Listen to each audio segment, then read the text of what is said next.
Donc, bonsoir à tous. Donc, on va continuer notre progression ce soir au niveau du cours du mercredi. Donc là, aujourd'hui, on va regarder assez rapidement une ouverture qui s'appelle contre le Gambidam, le Cambridge Spring. Excusez-moi si j'ai un mauvais accent. Donc ça sera la première partie. Ça va durer un petit quart d'heure. Et en deuxième partie, on va regarder le bon cavalier contre le mauvais fou. On va finir ce chapitre pour ensuite aller sur une finale avec plutôt en parlant de structure avec le pion isolé. Voilà, donc là, est-ce que vous connaissez déjà le Cambridge Spring ou pas de nom? Est-ce que vous connaissez? Oui. Grégoire, tu connais? Un peu? Tu as déjà entendu parler? Oui. Ok, donc ça c'est une ouverture assez facile à comprendre et qui peut être jouée contre des joueurs un peu moins forts parce que vous allez voir que pour trouver les coups des blancs, c'est pas si évident que ça. Alors on va commencer.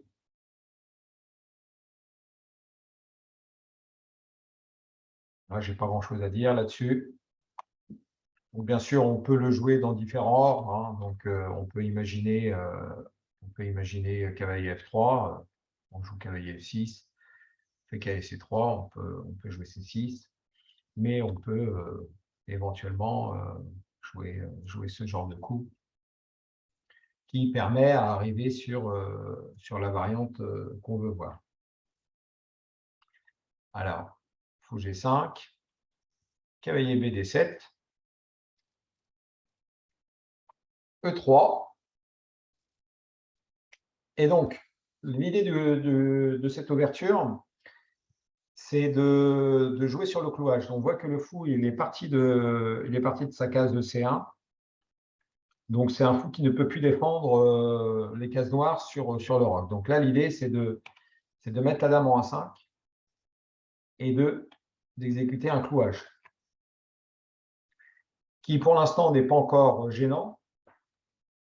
Mais vous allez voir que ça peut aller très, très vite si les blancs ne sont pas précis. L'idée aussi du Cambridge Spring, c'est quoi? C'est aussi d'imaginer qu'un cavalier vient dans le 4 et de mettre une pression supplémentaire sur C3. La dame, elle est placée en A5 et donc du coup aussi, elle a une attaque horizontalement. Elle attaque le fou qui se trouve en G5.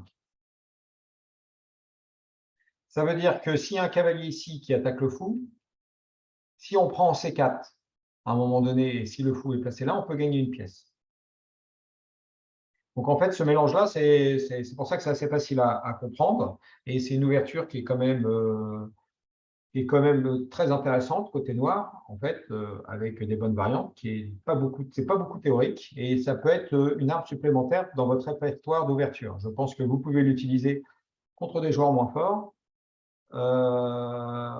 parce qu'ils peuvent se tromper assez facilement. Alors, là, si vous avez les blancs, on va voir déjà si vous vous trompez. Si vous avez les blancs, vous pouvez chatter, si vous voulez, proposez-moi des coups blancs. Vous pouvez chatter et je déciderai les coups que vous allez jouer. Donc, si vous avez les blancs, choisissez-moi un coup.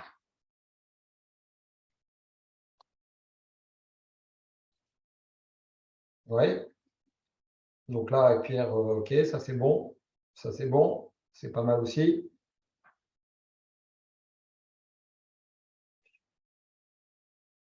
Est-ce que Jean, Sarah, est-ce que vous avez quelques coups à me proposer, s'il vous plaît? Vous avez des coups, est-ce que vous avez des coups blancs à me proposer?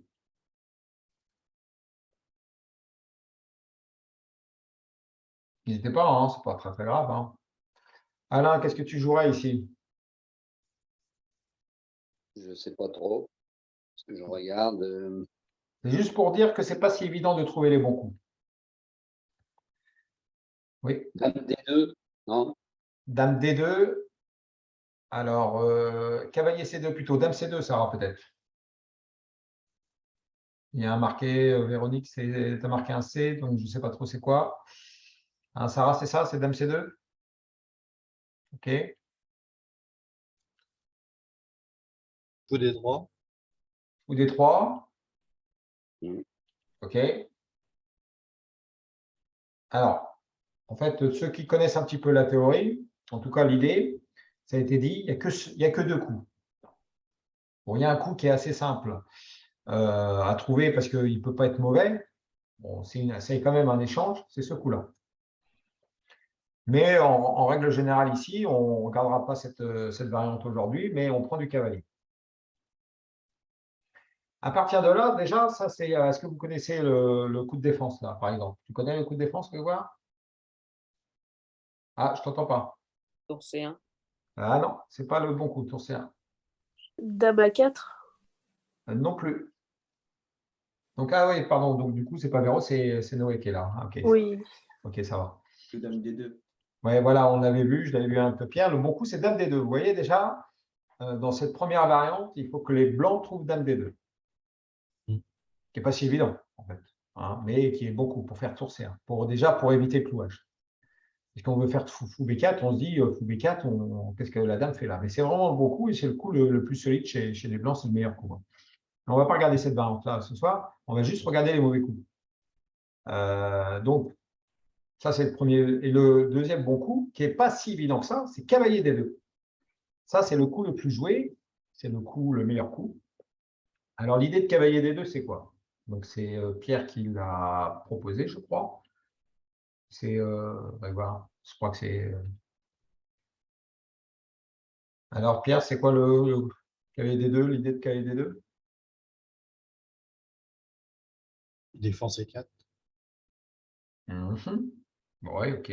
Défense E4, c'est important, ouais. Mais pas T'as que des ça. clous. Ça décloue. Très bien. Oui, Ça aussi. décloue. Ouais, ça décloue et ça. Oui, Ça empêche cavalier 4. voilà, c'est ça. Mais c'est un coup qui n'est pas si évident que ça, hein, quand on regarde bien quand même, parce que le cavalier, on veut le mettre en E5, il a une case quand même beaucoup plus adaptée. Mais le coup de cavalier D2, c'est que sur la prise, on pourra prendre en intermédiaire en C4, on va attaquer la dame. Hein, donc, s'il y a des prises, on va attaquer la dame. Donc, ça, c'est toujours intéressant. Et c'est surtout, ça empêche. Il y a le fou derrière. Oui, il y a le fou derrière. Mais ce que je veux dire, c'est que oui, il y a le feu derrière. Donc, on ne peut pas le prendre. C'est pour ça que j'ai dit en intermédiaire. En intermédiaire, on peut le prendre. Bien sûr, le désavantage, c'est que le fou n'est pas protégé. Donc, en général, le coup de cavalier D2, on donne le fou de case noire. Donc, ça, c'est quand même intéressant parce que ça fait la paire de fous pour les noirs. Donc, cavalier D2, on le regardera plus tard. Donc, on va regarder, on a proposé Dame C2. Donc, Dame C2, ce n'est pas un bon coup. Et c'est un coup qui est beaucoup joué, en fait. C'est un coup qui est joué beaucoup, mais plus pour les joueurs qui ne connaissent pas.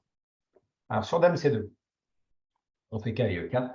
On attaque, bien sûr, on force le clouage. Et là, le problème qu'il y a, c'est qu'on ne peut pas jouer tout de suite tour C1. D'accord? Pourquoi on ne peut pas jouer tour C1? Ah oui. Le cavalier prend G5 et Voilà, c'est ça. Voilà, c'est ça. Et ils ont déjà largement égalisé. Hein. Ils ont déjà largement égalisé. Tout à fait. Cavalier prend. Cavalier prend. Donc là, D prend C4. Donc, attaque ici. Donc, après, il faut voir si on prend tout de suite ou pas, parce qu'il y a cavalier prend ici, mais ça n'a pas l'air super non plus, parce qu'on peut jouer par B5. C'est ça l'idée aussi, c'est que quand on prend C4 et quand une pièce est attaquée, on pourra jouer bien sûr B5 pour gagner, pour garder, pour avoir un peu de plus. Donc ça, dans le Gambit-Dame, ça, c'est des variantes sur la slave, semi-slave, on le voit très fréquemment. Donc, récupérer le pion. Et donc, du coup, tour C1, c'est pas trop joué. Donc, du coup, en faisant ça, donc la menace, c'est ici. Donc, en règle générale, on fait soit fou H4 ou fou F4. Donc, on va regarder fou H4. Donc, on continue le clouage. Donc, s'il y a tour C1, à votre avis? Quel est?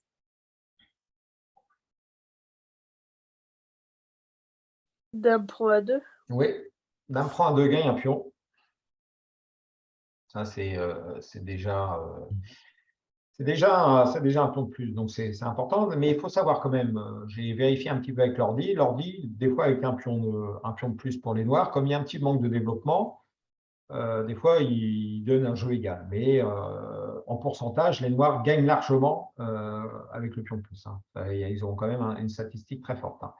Alors, ok, donc tour C1 perd un pion, A3.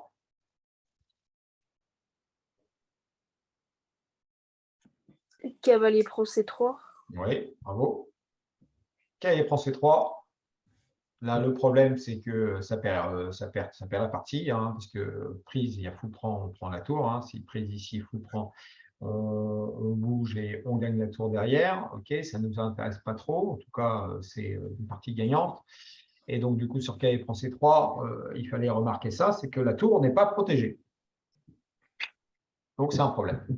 Donc, c'est quand même, quand on regarde tout de suite, comme je l'ai dit au club, je ne l'ai pas dit ici, il y avait des joueurs qui m'interpellaient, qui avaient l'impression de ne pas progresser à une certaine période, mais déjà d'avoir ce petit bagage théorique dans une ouverture, ça va vous permettre de gagner des parties, je vous le promets. Mais c'est vrai que les ouvertures, c'est un travail personnel. En général, je ne fais pas trop de cours sur les ouvertures parce que chacun a son style et c'est vrai que comme on a un style, on veut avoir sa propre ouverture et donc moi, je peux pas, c'est plutôt individuel que collectif.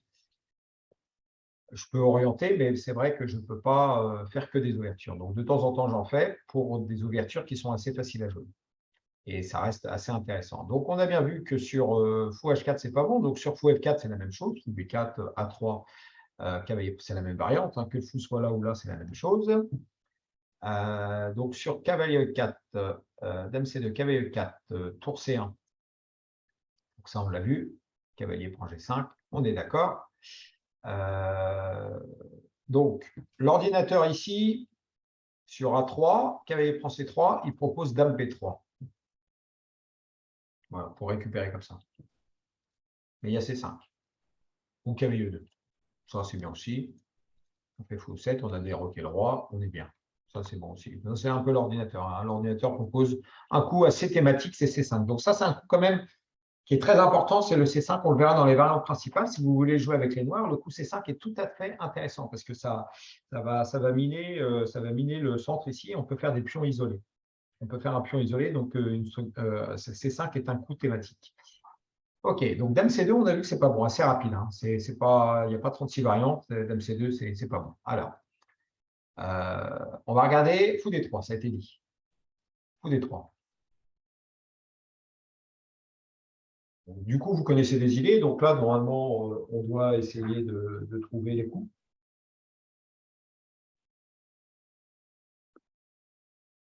Ça, c'est un coup qui peut être joué, hein, franchement. Pour empêcher cavalier E4, tu mets ton fou en D3, tu le développes, tu ne réfléchis pas, tu joues ça. Pion prend pion, fou prend pion et cavalier E4.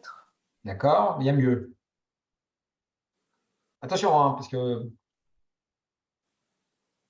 parce que sur des prend C4, on va pas jouer ça.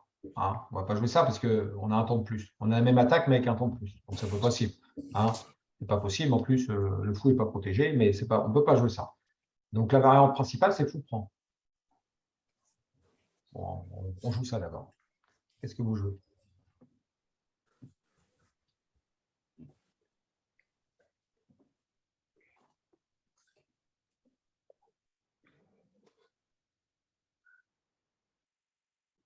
Cavalier prend. Non. Un petit peu d'erreur. Fou. Oui, tu reprends fou. Le fou est attaqué, il bouge. Et on joue fou B4.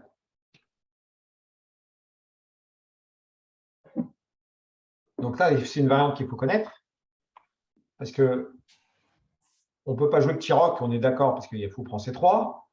Donc dame D3.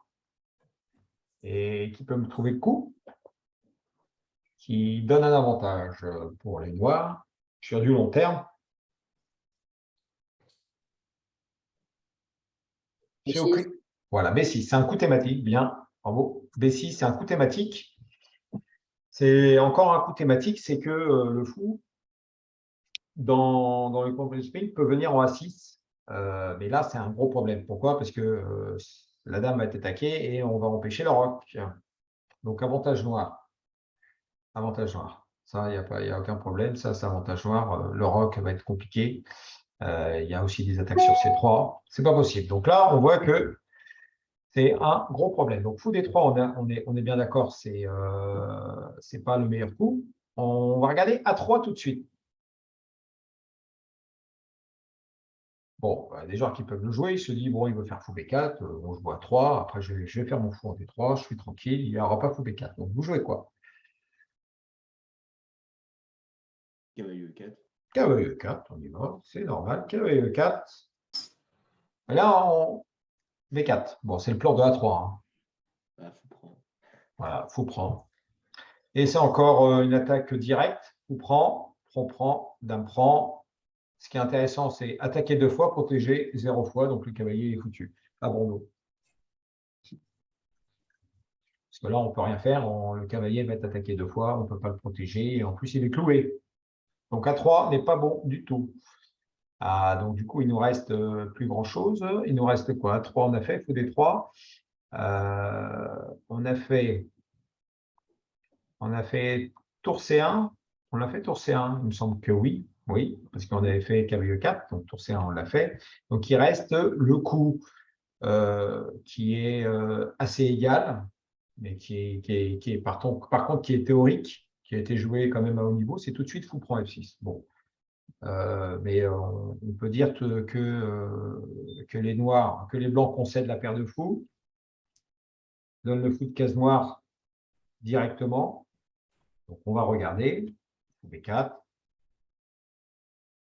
Donc sur dame B3, il y a toujours le fameux coup thématique C5. Donc ça, c'est un coup à mémoriser, parce que c'est un coup qui est joué dans les lignes principales. Donc dame C2, C5. On va regarder sur D prend C5, D prend C4. Et ça, c'est bon pour les noirs. Ça, c'est bon pour les noirs. C'est très bon pour les noirs parce que gain de temps sur le fou. Et là, peut-être que vous pouvez pourquoi les noirs ont un avantage, s'il vous plaît. Juste pour savoir, là, on va parler un petit peu stratégie, un petit peu structure de pion, et pourquoi les noirs ont largement égalisé et ils ont un avantage, positionnel sur de long terme. Qui peut m'expliquer rapidement, s'il vous plaît. Bah, les noirs, ils ont la paire de fous. Ils ont la paire de fous, d'accord. Ils vont avoir la structure. Voilà, on a abîmé les structures, donc ils ne vont plus avoir la paire de fous, en fait. Parce qu'ils vont prendre le cavalier. Ils vont avoir la bonne structure et une meilleure finale, parce qu'ils ont... Voilà, avec les 3 îlots. Donc là, le fou, j'en sais rien, il va où est-ce qu'il vient en B3 c'est bien vu, hein, en fait, on ne peut pas jouer ça. Hein. Je n'avais pas vu, mais on ne peut pas le jouer. Est-ce que ça peut être une pièce, en fait? Tout simplement. Mais bon, il fallait le voir, il fallait le remarquer quand même. Je ne l'avais pas remarqué, en fait, dans l'analyse. Donc, fou B3, fou D3, fou 2, bon, B3, ok, on prend. Hein, donc, ok, la dame peut rester là, mais bon, elle est quand même derrière son pion, on va dire ça. Donc ça, c'est sans problème, c'est un avantage. Hein.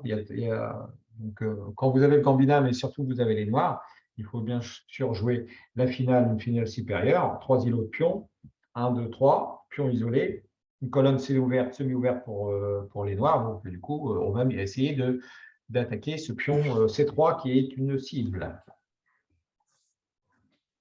Voilà. Donc sur fou prend C6, donc sur C5, le bon coup.